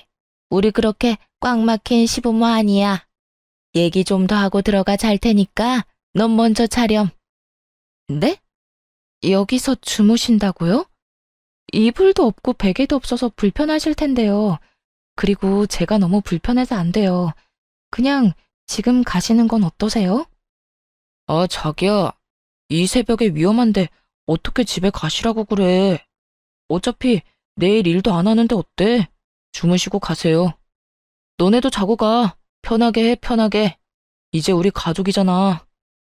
남편도 거나하게 취했는지 저 소리만 반복하다가 거실에 푹 쓰러져서 자더군요. 그러자마자 마치 짝이라도 한 듯이 시모랑 시누이가 방으로 쏙 들어가는 거 있죠? 시부랑 시동생도 다른 방으로 쏙 들어가 버렸고요. 아까까지만 해도 취해서 미적미적 대더니만 방으로 갈 때는 얼마나 민첩하던지요. 아주 첩보 작전이라도 짜고 왔는 줄 알았네요. 뭐 사실 자기들끼리 다 계획 짜고 온 거였겠죠.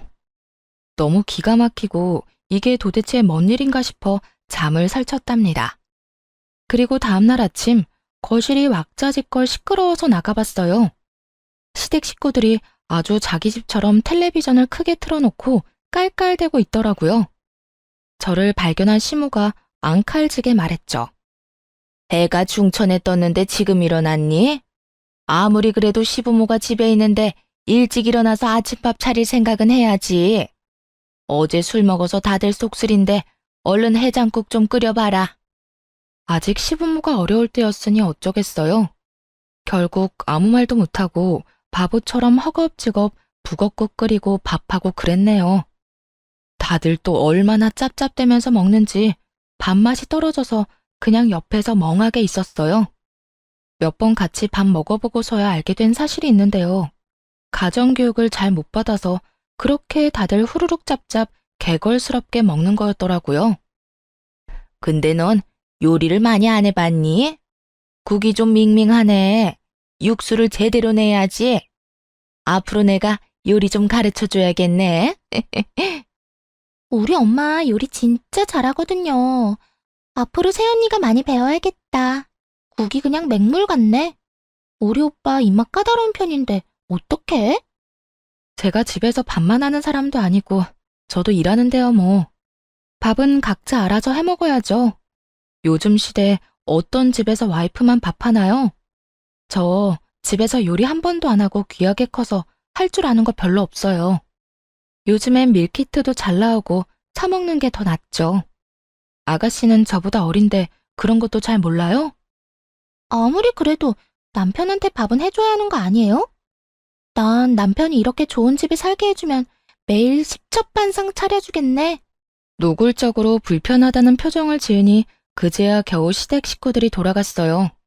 그들이 나가자마자 남편한테 화를 냈죠. 아니, 신혼집에 토요일 저녁에 와서 일요일 밤에 가는 게 정상이야? 나 너무 피곤해. 주말에 하나도 못 쉬고 당신 가족들 수발이나 들고. 이게 뭐야?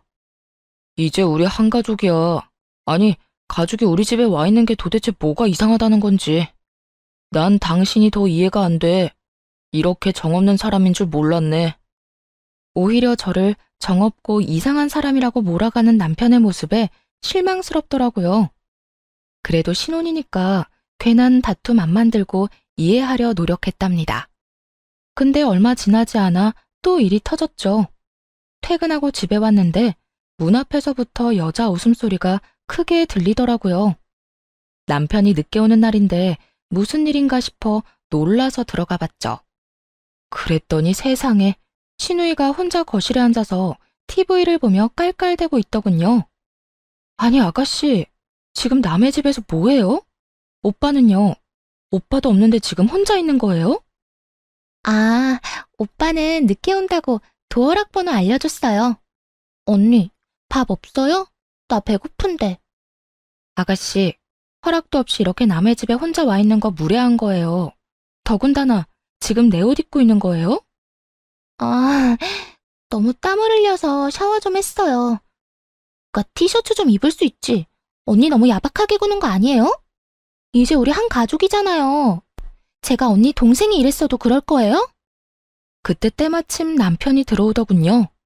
너무 화가 나서 바로 남편을 노려봤죠.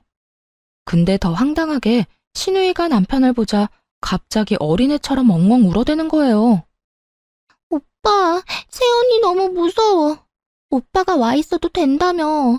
자기 집이라고 이렇게 신우이를 무시해도 돼? 언니가 나 가래. 아니 자기야, 왜 애를 울리고 그래. 내가 와 있으라고 그랬어. 솔직히 자기 친동생이었어도 이렇게 홀대했겠어? 둘이 짰어? 내 동생이었으면 여기 이렇게 와 있지도 못해. 아, 나 피곤해서 더 이상 말싸움할 힘도 없으니까 아가씨, 오늘은 그만 가줘요. 아, 진짜 당신이 그러면 내 입장이 뭐가 돼? 애 좀 편하게 있으라고 해. 여기 우리 공동명의잖아. 그럼 반은 내 거 아니야? 그럼 얘 여기 있어도 되잖아. 남편이 말도 안 되는 논리를 펼치는데 기가 차더군요. 그냥 대출금 얘기 다 말해버리고 둘 다 쫓아내고 싶은 마음이 굴뚝 같았어요. 너무 화가 나서 눈물까지 핑 도는데 심지어 시모한테서 전화까지 오더라고요. 받지 않으니 남편 놈이 제 귀에 핸드폰을 갖다 댔어요. 그러자 시모가 아주 호들갑을 떨면서 말하더군요. 이거 미안해서 어쩌니? 지금 애들 방 천장에 물이 새서 내가 급한 대로 거기로 보냈어. 거기밖에 갈 데가 없잖아. 가족이 바로 근처 큰 집에 사는데 다른 곳으로 갈 필요가 있니? 미안하지만 한 며칠만 좀 데리고 있어줘. 말도 없이 이렇게 쳐들어오는 건 아닌 것 같네요. 이미 밤이 늦었으니까 아가씨는 오늘 재우고 내일 내보낼게요. 넌 맏며느리가 돼서 어쩜 그렇게 야박한 소리를 하니? 아니, 그리고 막말로 그게 다 네 집이니? 우리 아들 집에 간다는데 네가 왜 오라 말아야? 그때 남편이 전화를 확 뺐더니 이딴 말을 하더군요. 걱정 마시고 찬성이도 오라고 하세요. 집에 물난리가 났다는데 당연히 여기로 와야죠. 그렇게 하시고 끊어요. 당신 지금 나한텐 한마디 상의도 없이 이게 무슨 독단적인 행동이야? 내가 안 된다고 말씀드렸잖아. 지금 내 말 무시하는 거야? 너야말로 우리 가족 무시해? 집 가난하고 집에 물 새고 그런다고 지금 무시하는 거냐고. 집에 물이 새는 게 무슨 죄야? 남편이 처음으로 그렇게 버럭버럭 큰 소리로 화내는데 정말 너무 놀랐어요. 입에서 말도 안 나오더라고요. 그때 아주 기다렸다는 듯이 시동생도 짐가방까지 싸들고 집으로 들어왔답니다. 아가씨나 도련님이나 하루 이틀 정도는 친구 집에서 자면 될 거 아냐. 꼭 여기에서 지내야 할 이유라도 있어? 그럼 오빠가 바로 근처에 사는데 굳이 남의 집 갈 이유는 있어? 너도 고집 좀 그만 펴. 밤이 늦었으니까 일단 애들 먼저 재우고, 야, 너는 저 방 쓰고 넌 저 방 쓰면 돼. 신경 안 쓰이게 조용히 잘 지내. 알았어? 알았어. 채연이 진짜 무섭다 무서워. 집 없는 사람 서러워서 어디 살겠어? 나도 남자 잘 만나서 이런 집에서 살고 싶다. 신우이랑 시동생은 마치 지네들 방인 양 자연스럽게 쏙 들어가 버리더라고요. 뭐라 말할 틈도 없었습니다. 결국 그 밤에 대판 싸우고 남편은 거실 소파에서 잤답니다. 서로 얼굴 보지도 않고 출근해서 하루 종일 기분 나쁜 상태로 지냈고요.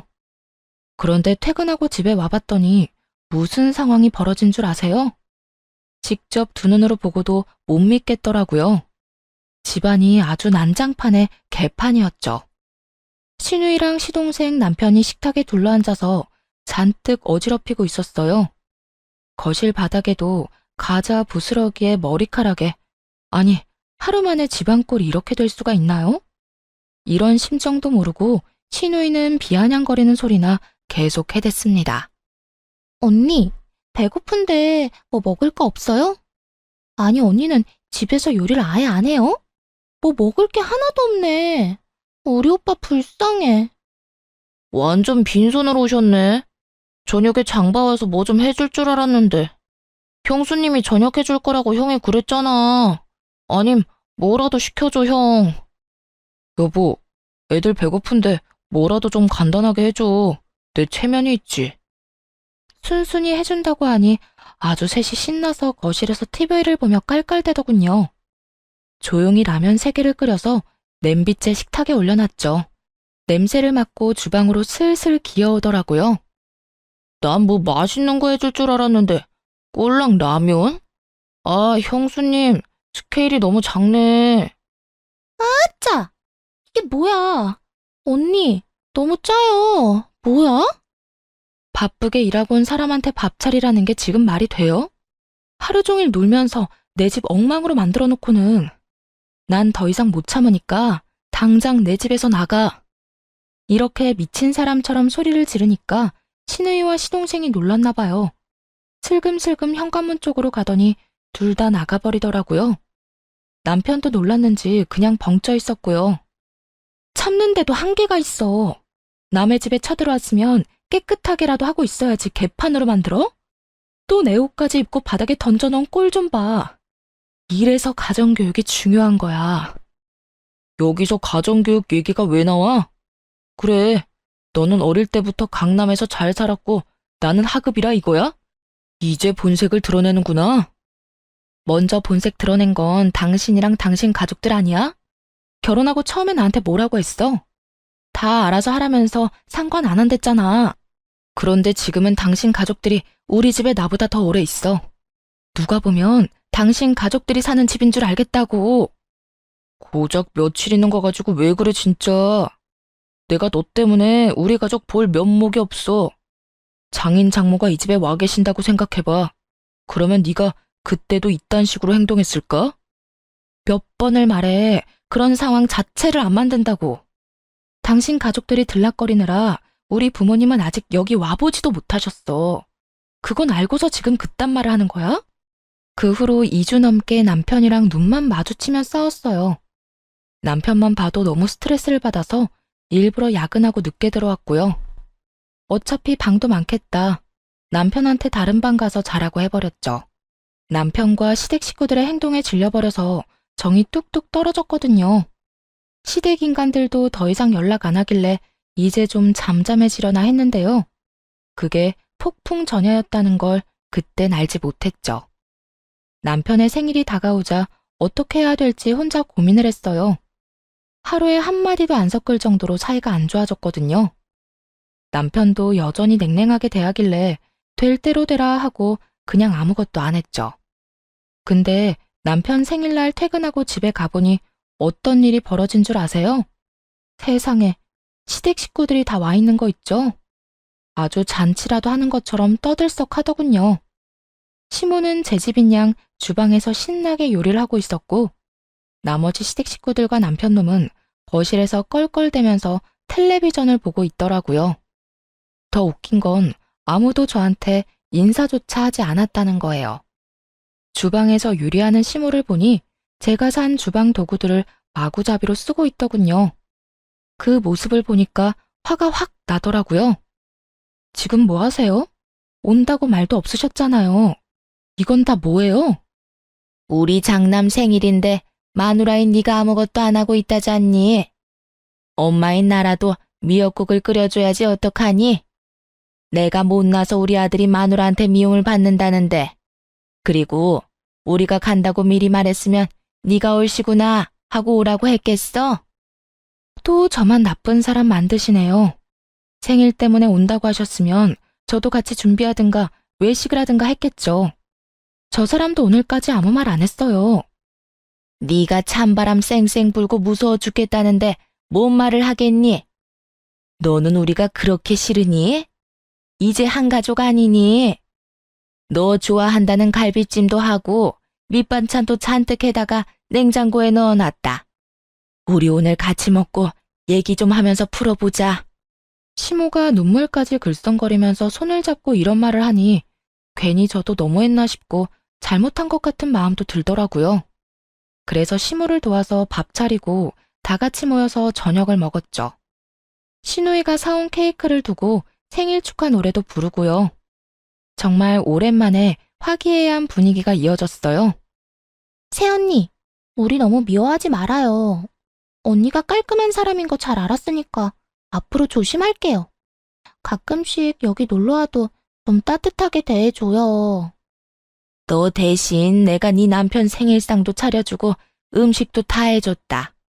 솔직히 나 같은 시어머니 있나 한번 찾아봐라. 이렇게 잘해주는 시어머니 진짜 없다. 맞아. 우리 엄마 같은 사람 진짜 없어. 자기한테 뭐라고 하지도 않고 밥도 해주고 말이야. 이렇게 투덕대는 것도 다 가족이 되는 가정이지 뭐. 나도 그동안 미안했어. 자기, 우리 오늘로 다 푸는 거다. 그날 밤에 같이 농담도 하고 시부모의 옛날 얘기도 들었습니다. 거의 새벽 2시까지 가볍게 맥주도 마시며 그동안 쌓인 걸 풀었어요.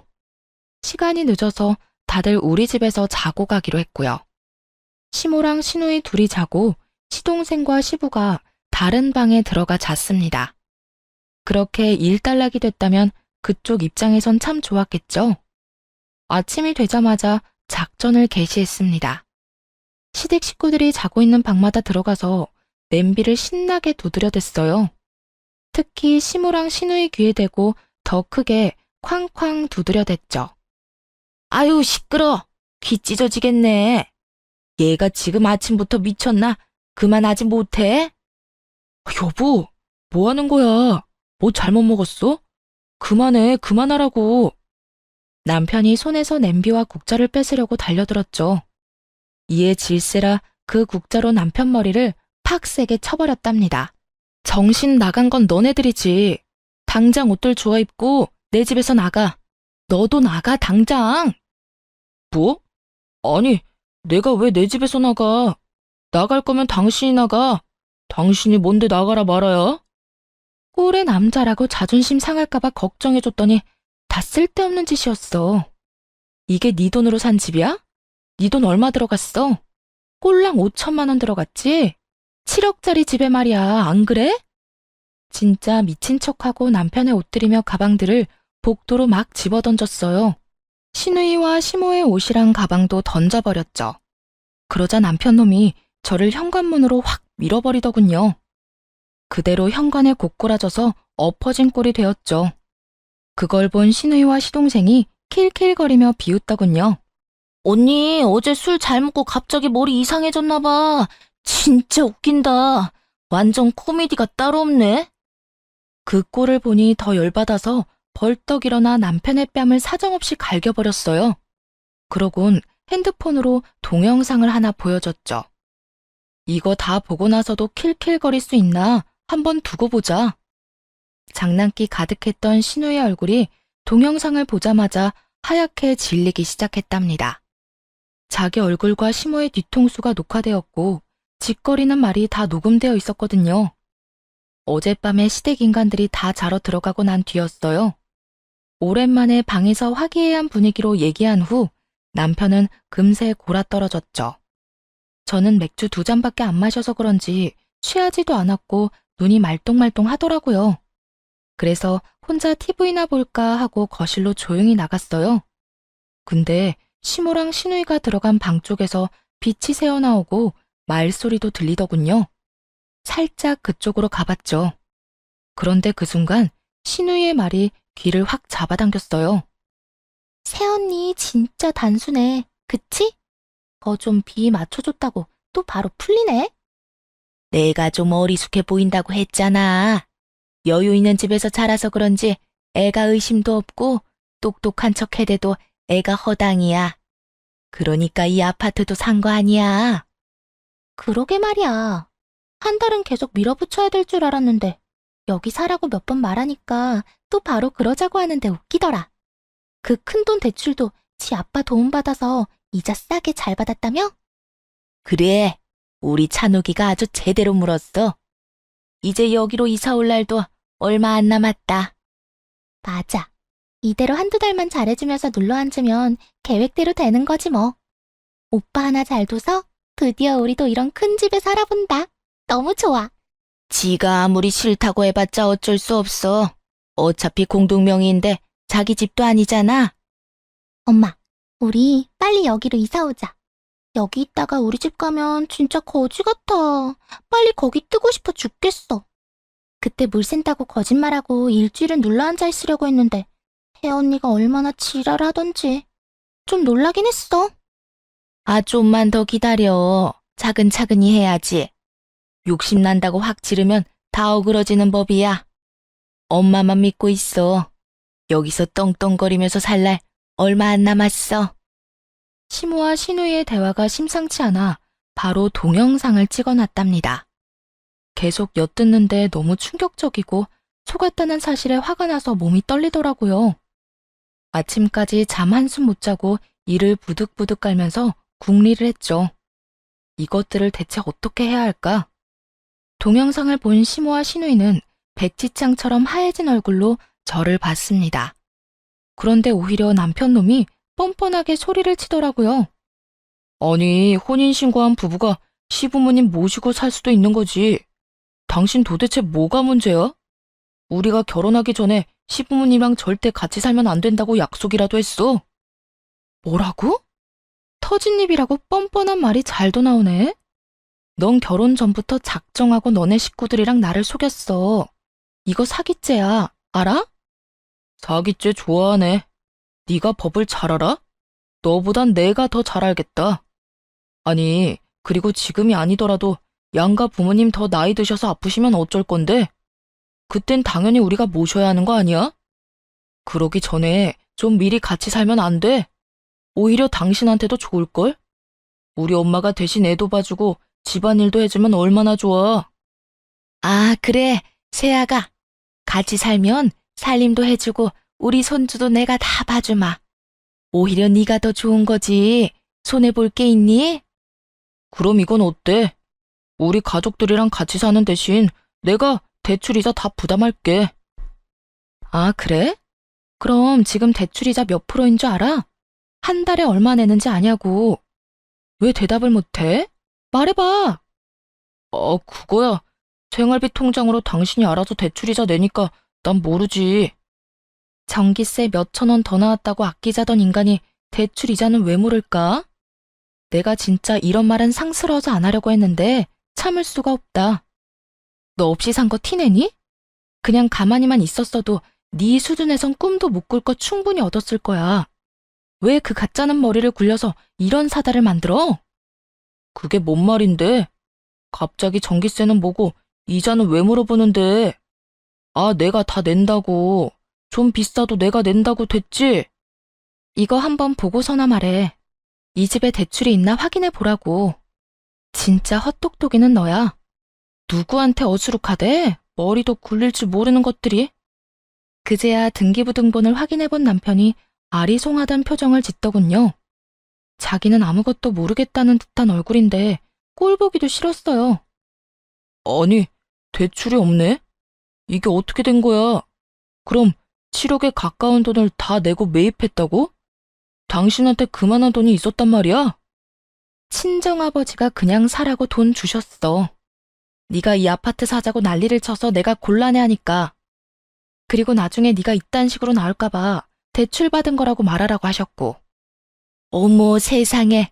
우리 사돈이 보기보다 더 재력이 있으시네. 그 큰 돈을 한 번 해주시고 대단하시다 정말. 우리 아들 진짜 장가 잘 갔다. 사돈한테 전화드려서 감사하다고 말씀드려라. 이 집 인간들 IQ는 무슨 물고기 IQ야? 내가 지금까지 말한 거 뭐 들었어? 다 나가라고 내 집에서. 네 돈 달랑 5천 들어갔고 내 돈 7억 들어갔으니까 나가라고. 나가기는 내가 왜 나가? 엄연히 이 집 공동명이야. 이거 왜 이래? 그렇게 걱정이 됐으면 아예 처음부터 말하고 당신 명의로만 하든가. 그런데 그냥 바보같이 공동명의로 한 거잖아. 이제 와서 뭐 어쩔 건데? 무식하면 용감하다더니 딱 그 짝이더라고요. 눈을 까뒤집고 침 튀기며 살벌하게 말하는 남편놈이 더는 인간으로 안 보였습니다. 그래서 그냥 차갑게 비웃으며 말해줬죠. 우리 아버지가 그 큰 돈을 주시면서 그런 것도 안 알아보셨을까봐? 걱정해줘서 고맙다 고마워. 명의 취소 소송 진행할 거니까 걱정하지 마. 네 이름 빼는 건 일도 아니니까. 네가 아무리 그래 봤자다. 넌 엄연히 우리 최 씨 가문으로 시집 왔고 죽어도 우리 집 귀신이야. 우리 아들이 너랑 이혼할 것 같니? 소송을 하든 뭐든 해봐. 우리는 이 집 절대 안 뺏긴다. 내가 왜 그쪽 집안 귀신이에요? 나 아직 법적으로 솔로거든요? 시모가 말하는 꼴이 너무 웃겨서 마구 웃음까지 나오더라고요. 뭐야? 오빠 혼인신고 안 했어? 우리가 혼인신고 결혼식 전에 꼭 하라고 했잖아. 어? 혼인신고 했는데? 우리 그날 같이 가서 했잖아. 아니야? 아, 그래? 기억이 잘 안 나나 보네. 같이 하려고 만났는데 네가 회사에 일이 있다고 갑자기 갔잖아. 그래서 나 혼자 하고 간다고 했었지 아마? 그래. 근데 그날 안 했다는 말이야? 야, 너 그거 사기야. 사기 같은 소리 하네. 너네가 나한테 한 짓이 사기지 이 사기꾼들아. 이제 다 알았으면 당장 내 집에서 꺼져. 혼인신고 혼자 하려고 했던 그날 친구한테 전화가 와서 잠깐 통화를 했었어요. 친구가 요즘은 좀 살아보고 늦게 신고한다면서 나중에 하라고 하더라고요. 안 그래도 그때 하도 아파트 때문에 속이 시끄러웠거든요. 이 사람과 결혼해도 되는지 고민을 많이 했고요. 그래서 일단 그날 안 하고 돌아섰다가 결혼식 준비로 계속 미루게 됐던 거죠. 그러다 시댁 인간들을 보고는 혼인신고하면 안 되겠다는 확신이 들었던 거고요. 계획이 완전 망했다는 걸 깨달은 시댁 인간들의 얼굴이 하얗게 질리더군요. 이렇게 했는데도 순순히 나가지 않을 것 같아서 바로 경찰을 불렀어요. 경찰 얘기가 나오자 겁을 집어먹었는지 허둥지둥거리기 시작했고요. 20분쯤 지났을까 경찰이 오니까 그제야 그들은 조용히 아파트를 나갔습니다. 그게 지긋지긋한 그 시댁 식구들의 마지막이었어요. 그렇게 다시 친정집으로 돌아왔습니다. 모든 이야기를 들은 아버지가 바로 명의 취하 소송을 시작하셨죠. 당연히 제가 승소했고 아파트는 제 명의로 변경되었고요. 그 와중에 전 남편 놈이 전화에 대고 메시지까지 보내대서 얼마나 지겨웠는지 몰라요. 눈앞에서 7억짜리 집이 날아갔는데 진짜 죽을 맛이었겠죠. 그러게 왜 부리지 말아야 할 욕심을 부렸을까요? 한 번은 어떤 일이 있었는지 아시나요? 전 남편 놈이 택배 기사라고 속이고 우리 집까지 와서 배를 눌렀더라고요. 택배라고 해서 무심코 나갔다가 전 시모랑 둘이 서 있는 걸 보고 얼마나 놀랐던지요. 전 시모는 저를 보자마자 울먹이면서 무릎을 꿇고 빌기 시작했답니다. 세아가 다 내 잘못이고 내 탓이다. 나이가 70이 다 돼가는데 여태껏 구질구질하게만 살아서 눈이 돌았나 보다. 아파트 한번 못 살아본 게 너무 아쉬워서 말이야. 아들만 다시 받아준다면 우리는 네 앞에 절대 나타나지 않고 조용히 살게. 제발 우리 아들 좀 용서해주면 안 되겠니? 자기야, 그동안 우리가 사랑했던 시간들을 생각해봐. 이렇게 끝낼 수 있어?